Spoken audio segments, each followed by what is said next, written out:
जो नशिस्तें थी, मेरे ख्याल में आपकी किताब में भी इसका तफसील से जायजा लिया गया। जो इशू था माइग्रेट करके जो लोग आए थे भारतीय ज़ेर इंतज़ाम जम्मू कश्मीर से, वो पाकिस्तान के मुख्तलिफ इलाकों में मुकीम हुए, उस पे भी एक ज़ाहिर है चले आगे बढ़ के उस पर बात करते हैं। तो उनके ज़ाहिर है उनका अमल दखल यहाँ बनाया गया, वो इसलिए बनाया गया कि इनिशियली जो पुंछ में रिबेलियन थी वो इंडिजिनस रिबेलियन थी। उस रिबेलियन को कंट्रोल करने के लिए जो एक मारूफ जो माजी में जो ईरान में काम करने वाला एक था अमरीकी एजेंट, उसने भी कहा था कि हम सूरत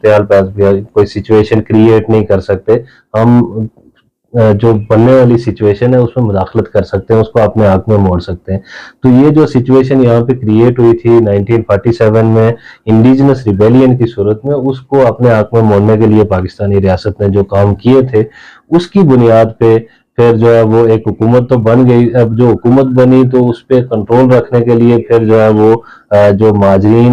मुकीम पाकिस्तान थे उनको जो है वो किया गया, लोगों को इनकरेज भी किया गया। बहुत सारे लोग जो है वो जम्मू कश्मीर के इस हिस्से में रहने के बजाय उन्होंने तरजीह दी कि वो पाकिस्तान में जाके रहें। कुछ की जो